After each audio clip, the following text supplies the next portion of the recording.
அனைவருக்கும் வணக்கம். அதாவது எது உண்மையான செல்வம்? அப்படி நம்ம பெற்ற செல்வத்த எப்படி பெருக்குறது?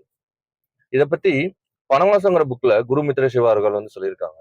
அதாவது நீங்க பெரியவங்க கால்ல விழுந்து ஆசீர்வாதம் வாங்குறப்ப 16 பெற்று பெருவாழ் வாழணும்னு சொல்லி அவங்க வாழ்த்துவாங்க.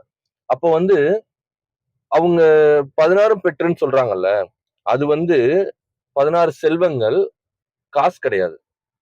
அதாவது ஆனந்தம், அதிகாரம், ஞானம், கல்வி இதெல்லாம் உள்ளடக்கிய ஒரு 16 செல்வங்கள். இதுக்கு ஒரு எக்ஸாம்பிள் சொல்லணும்னா, இப்ப நீங்க ஒரு விளையாட்டு போட்டியில ஜெயிச்சு எப்படி சொல்றது? ஒரு விளையாட்டு போட்டியில ஜெயிச்சு நெறைய வெகுமதியா காசுகள பெறுறீங்க. ஆனா, இதுல செல்வம்ங்கிறது அந்த காசு கிடையாது. நீங்க விளையாட்டு போட்டியில ஜெயிக்கிறதுக்கு உங்களுக்கு ஒரு திறன் இருந்துச்சுல்ல, அதுதான் உண்மையான செல்வம். இந்த செல்வம் தான் கடவுள் உங்களுக்கு குடுத்த செல்வம். இந்த செல்வம் தான் ஒரு என்ன சொல்றது? ஒரு நிலையான செல்வம். அது அ அப்ப இதனால பெறப்பட்ட இதுதான் அது. இதுதான் உண்மையான செல்வம். இப்ப இந்த செல்வத்த வச்சு, அதாவது இந்த திறன வச்சு, நீங்க இப்ப காசு சம்பாரிச்சர்றீங்க. பணம்ங்கிற ஒரு செல்வத்த சம்பாரிச்சர்றீங்க. இதுக்கப்புறம் பார்த்தீங்கன்னா, அந்த பணத்த எப்படி பெருக்குறது? எப்படின்னா, நீங்க உங்ககிட்ட இருக்கிற பணத்த நீங்க மட்டுமே வச்சிருந்தீங்கன்னா, அது அப்படியே தான் இருக்கும்.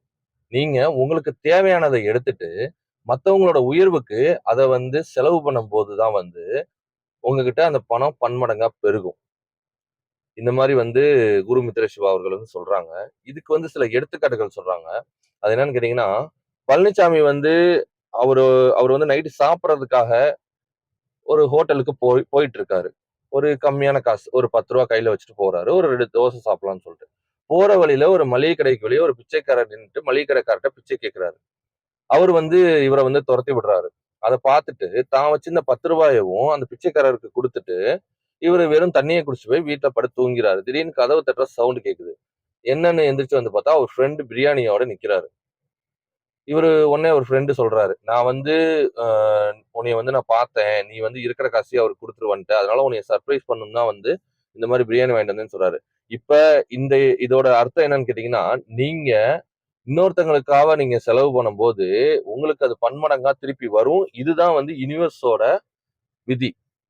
அதாவது இந்த இந்த பிரபஞ்சம் உங்களுக்கு அத திருப்பி குடுக்கும். நீங்க ஒருத்தருக்கு குடுக்கும்போது, அது திருப்பி உங்களுக்கு குடுக்கும். இதுல இன்னொரு எக்ஸாம்பிள் இருக்கு. எப்படின்னா, மதுரையை சேர்ந்த அதாவது இது உண்மை சம்பவம்.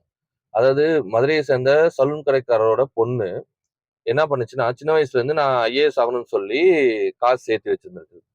அந்த காச கொரோனா டைம்ல சில பேர் வறுமையில கஷ்டப்படுறாங்கல்ல, அவங்களுக்கு அந்த பொண்ணு அந்த காசெல்லாம் செலவு பண்ணுது.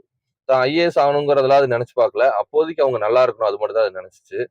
பின்னாடி சில பெனிஃபிட்ஸ் அது கிடைச்சுச்சு. அத எதிர்பார்த்து அந்த பொண்ணு செய்ய கிடையாது. ஆனா, பின்னாடி என்ன நடந்துச்சுன்னா, அந்த பொண்ணோட பேரு உலக புகழ் பெற்றதா மாறுச்சு. எப்படின்னா, நம்ம ஸ்டேட்ல இருந்து, சென்ட்ரல்ல இருந்து எல்லா ஹையர் அஃபிஷியல்ஸ், சிஎம், பிஎம் எல்லாம் கூப்பிட்டு அந்த பொண்ண வாழ்த்துறாங்க. எல்லா மக்களும் அவங்க வீட்டு பிள்ளையா நினைச்சு அந்த பொண்ண வாழ்த்துறாங்க. நம்ம தமிழ்நாடு கவர்மெண்ட் அந்த பொண்ணுக்கு அந்த பொண்ணோட படிப்பு செலவ அரசே ஏற்கும்னு சொல்றாங்க. அதே மாரி ஐநாவோட நல்லெண்ண தூதரா மாறுறாங்க.